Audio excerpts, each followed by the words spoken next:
Hello everyone, my name is Joel. Welcome to Studio Ploy.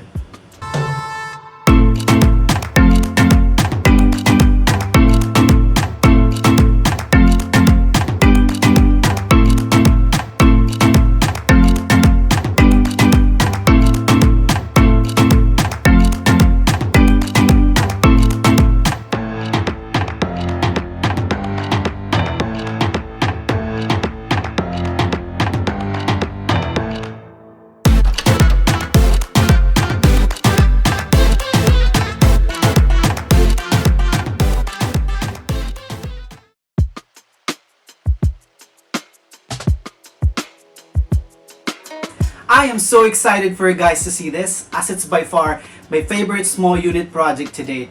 It's going to be one of the longest video that I've done, as I wanted to squeeze in all the interesting details of the makeover. During my initial conversation with the owner, she told me that she wanted almost the very same treatment that I did to my unit, plus some upgrades but minus the cement finish wall. From then on, I already knew the design direction that I'm going to do for the unit. I can't wait for you guys to see the upgrades that we've done to the unit. So without further ado, let's begin with the design and space planning process. Based on the initial dimensions and floor plan, the request for a similar space plan from a previous project is not doable. Though the size is only a tad smaller at 23 square meters, the unit is a bit narrow and the kitchen placement is so awkward and bulky that it eats up 1/3 of the living and dining space. We then schedule a site visit and do some actual measurements to finalize the space plan, and if we can fit in a 2-seater sofa bed, a 2-seater dining, a 2-door wardrobe, and a queen-size bed in this tiny unit, and still keep the space look airy and light. I came up with this final layout as seen here on the floor plan and mood board. The bed is now facing towards the kitchen, since a huge column hinders us from having a decent legroom between the bed and the TV area. I was also able to comply with 3 major items, especially the sofa bed. Usually, mag-isa lang naman si client, pero madalas din mag-visit yung mga relatives and friends niya, hence the need for a sofa bed. Jumping right into the makeover, I started covering the floor with a plastic drop cloth to protect it from paint spills, since we are not going to replace the existing tiles. This also includes covering the window frame and outlets with masking tape to avoid painting it and para clean and crisp ang termination lines natin. I've done some paint testing on the actual wall before deciding to this specific tone of white. For this project, we are going to paint the walls with white on white. The code number for this color is 3002P in satin finish. From this shot, it's very noticeable the choice of paint color for the deliverables, which is so yellowish, especially on the actual, that it doesn't even jive with the cupboards and the kitchen countertop that comes with it. A simple tip to those na gusto rin mag-DIY on painting their units, start by painting the edges and corners sa buong unit instead of per section, para later tuloy-tuloy na roller lang din gagamitin, and it'll save you time and energy. By the way, I've done a total of 4 coats to cover the existing paint.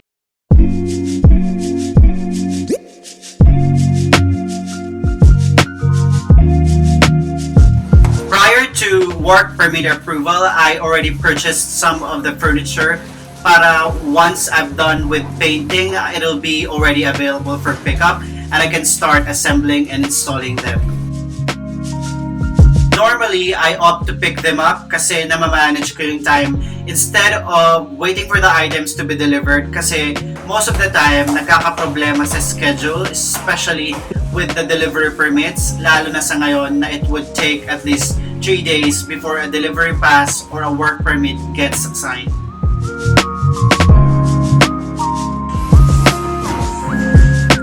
The same day, I started assembling and installing some of the smaller items so I can make space before I start doing the bigger furniture like the bed frame. Assembling the bed frame for this project is so crucial since it will be a challenge once the partition is being installed first, as clearance to move around would be too tight. I only have 3 days to do it before the scheduled installation of the divider.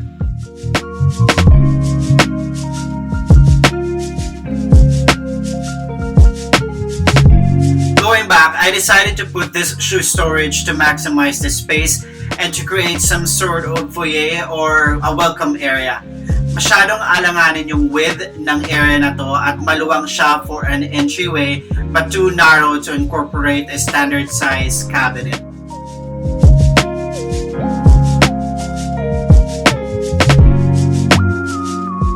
What's good about this hemness storage is it's flexible.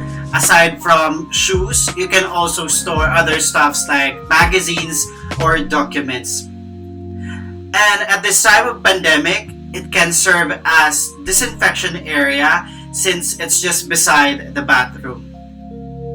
I will also be creating a vignette on top of this to make this entryway more cozy and welcoming.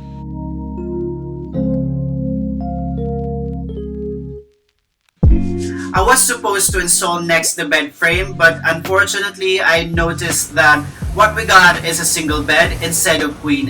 I reported it to the merchant right away and sadly got a reply after 3 days, and they also insisted that what was handed to us was a queen based on their records, which I refute based on the actual dimension of the frame. Long story, it took me a couple of follow-ups and ended having the replacement almost 3 weeks since I reported it. This caused me so much delay because at this time, Metro Manila was in lockdown again. Wasting no time, I move on assembling this 2-door wardrobe. I actually used this specific cabinet on the previous makeover project as I find it very classy that it can fit a lot of design styles and it's durable. Unlike my prior purchase wherein the back part and the connections were flimsy. I also chose this cabinet for its dimension and it's a perfect choice for small spaces. It has its built-in drawers and a mirror, which are really important add-ons. Before moving to the next item to assemble or install, I'm clearing up the unit for some clutter with the previous items assembled to give me an extra space to work around.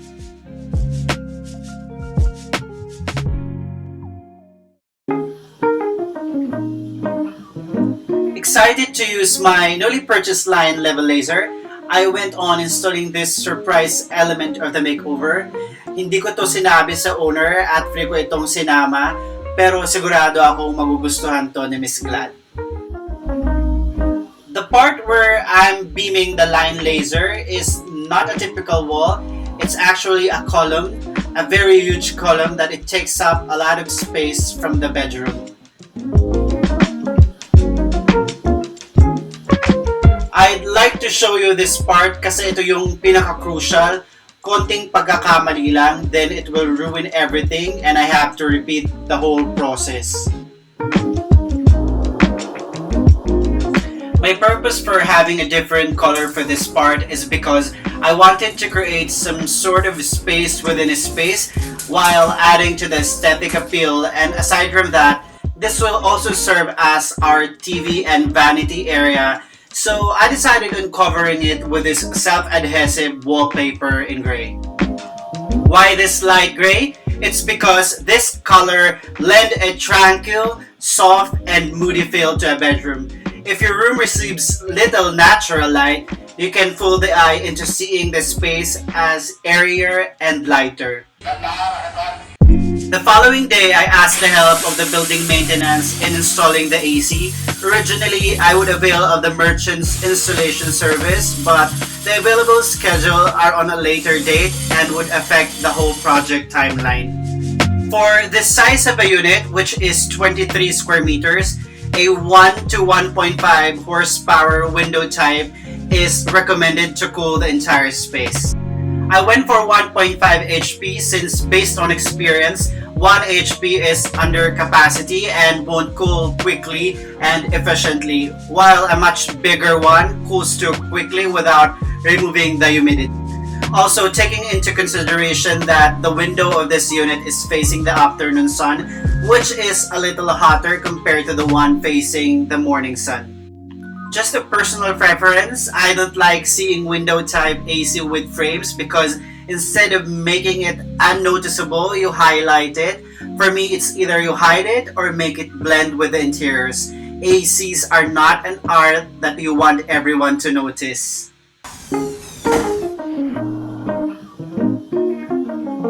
The next day, Asibar came in to install the glass divider. I had to ask them days prior if they could make the installation schedule earlier than what was agreed because of the impending imposition of a 2-week lockdown. I can't afford for this to get delayed as this will have a domino effect to the overall progress and timeline of the makeover. They were the one to also customize and install the extension for the kitchen, though later I will have some adjustments for this. Lalagyan ko pa to ng wood framing on top para maging level siya sa existing countertop before lagyan ng mas bago, mas durable, and mas magandang countertop that would fit the overall look of the unit, especially this will be part of the focal area together with the dining. They also did the divider for the bathroom wherein I went for the frameless for it to have a very clean look and it gives this illusion of a bigger feel. This will also be the last day of work before the initial 2-week Metro Manila lockdown, which were extended twice. After 6 weeks of not being able to work, finally, I was so excited to work on the unit again. I started by installing the curtain rods. I have to install this prior to assembling the bed to avoid dust all over and under the bed frame. I covered the entire wall including the aircon part. The idea for this is if the AC is not in use, it can be covered by the curtains.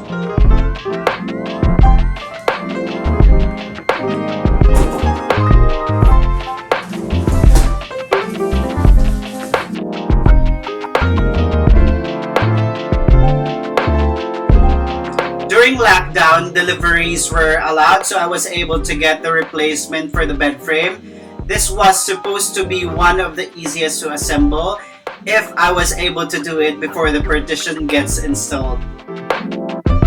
Though it was challenging, but I still had fun. I always enjoy na nabubuo ko yung items. This to me is like playing Lego.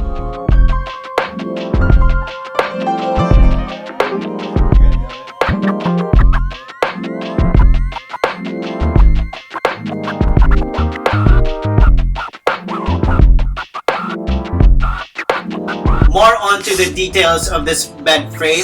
I think the name of this frame is Vince in Queen. What I like about this is it's simple, very straightforward design, and the wood headboard element fits our theme and is very mid-century. If you guys notice, I went for this low bed frame because of the ceiling height on this part of the unit. Also, it gives this effect that the unit is high ceiling. Since we have a very small unit, another consideration is to have a multifunctional furniture. Kaya ko to napili because you can make use of the under part as extra storage space.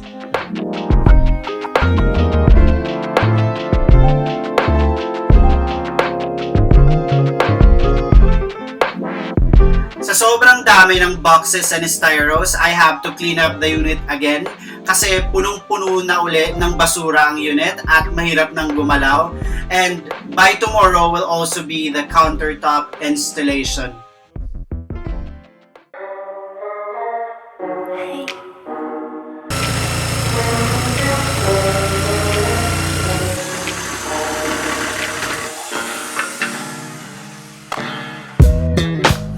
For the kitchen, I did some upgrades like this extended countertop, a subway tiled backsplash, and many more, but won't be showing more details here as I have created a separate video for this. Similar to the kitchen, I also did some upgrades to the bathroom by creating a faux shiplap for the walls and added some accessories. I made it into a Scandi coastal themed bathroom. Links for both videos will be on the description box if you want to watch a more detailed videos for the kitchen and bathroom.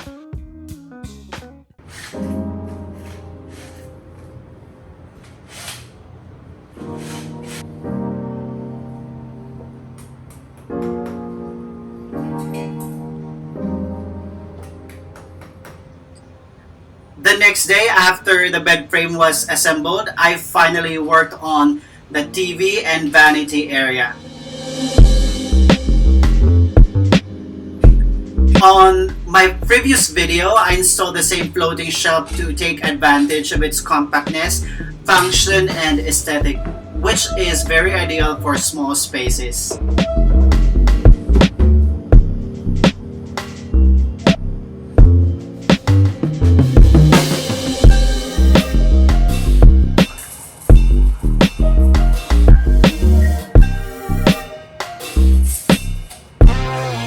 As an added storage space, I also installed this lap floating shelf from IKEA. But later on, I decided to switch it with another shelf that I installed in the bathroom. Minsan, may mga items na sa actual mo makikita kung saan siya mas bagay at kailangan mo lang siya i-switch up.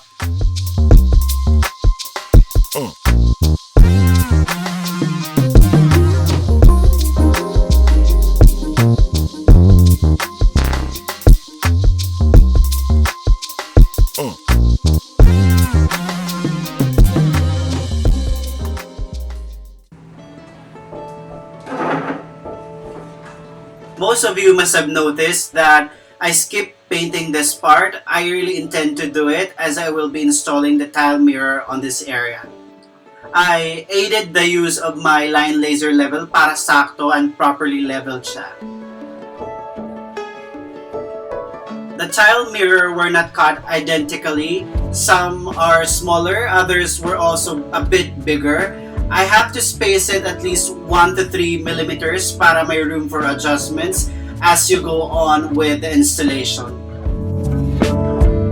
Initially, the plan for this area was a full-length mirror, but the cost is beyond the client's budget, so it was declined by the owner. I told her of a cheaper option similar to what I did to my unit, and instantly she approved of it. We really wanted to put a mirror since one of the client's requirement is for the unit to look bigger. One of the best solution to it is mirror.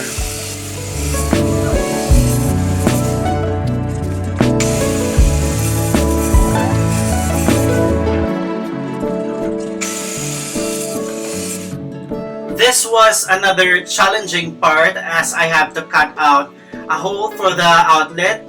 The initial attempt failed at nabasag siya nung diniinan ko. I have to put a cushion around the cut-out area para hindi na siya uli mabasag.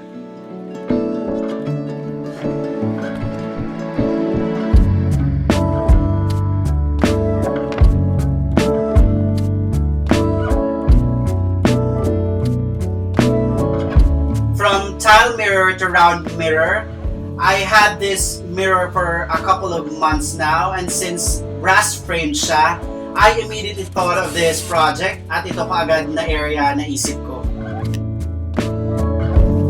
For our lighting, since we are not going to do ceiling works that would make us create dramatic lightings, and we can only do so much with the existing provisions, pero syempre dapat hindi pa rin ma-compromise yung style. For the bedroom, I went for this flash-mounted light in white para mag-camouflage siya sa ceiling. I wanted to highlight this area of the living, dining, and kitchen by creating a statement with this chandelier in brass. Also, with the receiving area, I thought of this round brass pendant light to keep with the theme and in-frosted para hindi nakakasilaw.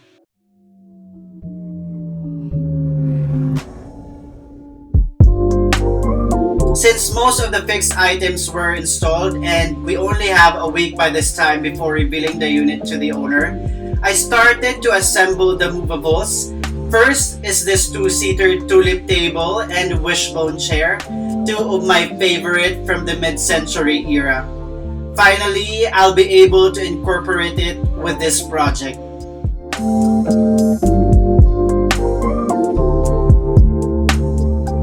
The curtains also arrived on time, so I immediately installed it para makita ko din how it will look kasi first time ko pa lang to gagamitin para if kailangan i-replace or adjust, meron pa tayong time.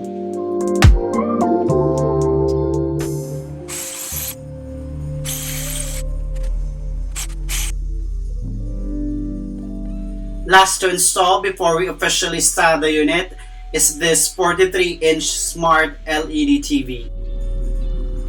Also, some final touches by sealing this part of the floating vanity table. And finally, unboxing the 7 cubic feet fridge. We are doing some accessory shopping today. Though actually, may na-purchase na akong mga items for the styling. Kaya lang, we still have a lot na kulang pa. I have to get a specific color nung throw blanket and then throw pillows para doon sa sofa.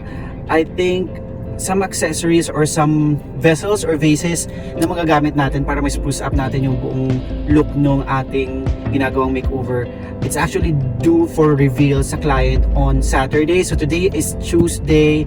Tomorrow will be the styling and I'll be shooting on Friday and Thursday and Friday. Kaya kailangan natin matapos today yung buong pamimili. And then tomorrow the whole day will be dedicated for styling para matapos na yung unit at mahigit na isang buwan siyang delay. So I see you guys later sa destination natin.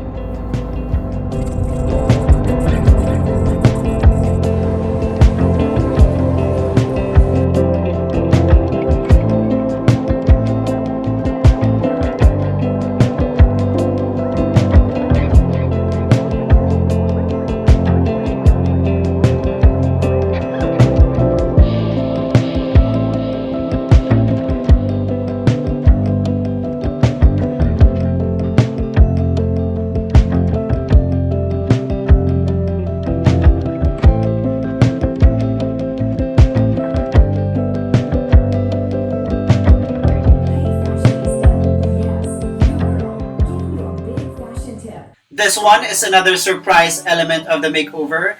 Whenever I would talk to the owner, I would casually ask her favorite colors, and this time, some of her favorite photos. Glad she didn't ask for some details, though she probably have a hint but definitely clueless that I'm creating a gallery wall on the entryway.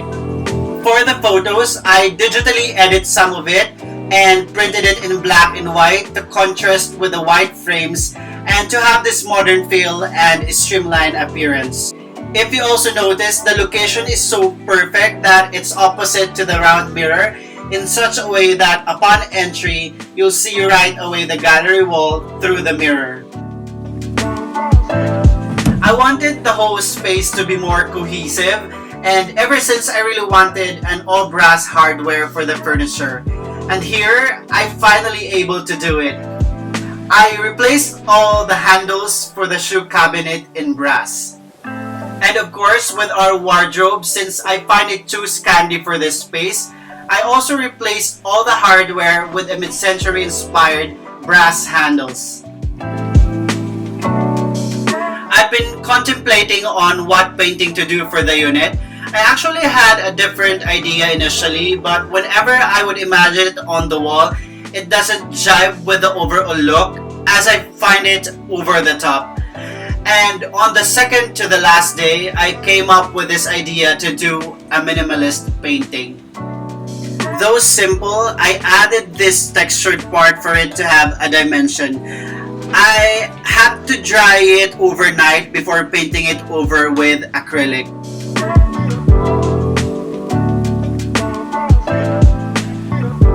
For the textured area, since I don't have a black paint with me, I created it combining colors. The textured area will not be fully covered, but for the purpose of having more depth to it, I painted it over and wiped the excess.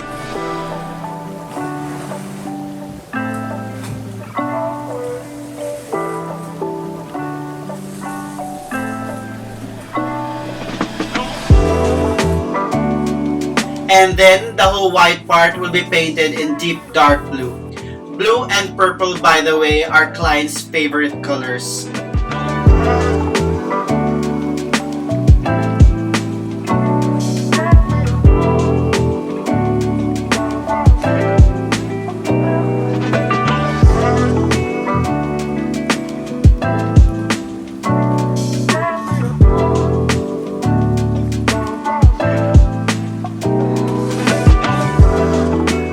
Place it on the leftmost side of the bed since the size is a bit small to hang it on the middle part.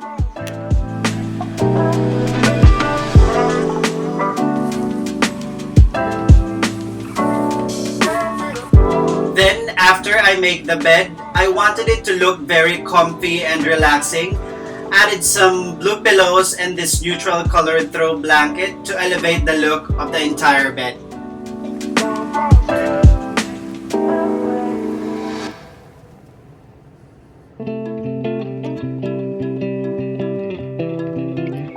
This was an hour or two away from the reveal. I actually asked for extension of 2 hours for me to do some final touches and to clean up and disinfect the entire unit.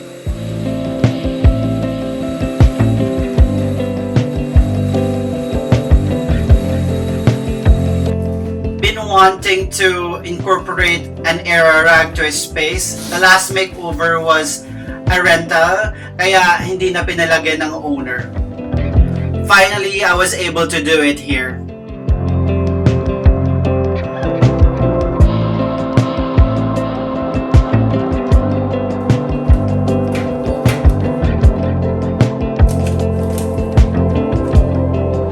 And for the last part of the styling, I've added these touches of natural colors. These green apples will be for the kitchen, and some flowers and silver dollar leaves that I got from Dangwa.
hide my excitement that finally this project that I have been working on for the past few months, the third and last part of our anniversary makeover series, is finally out.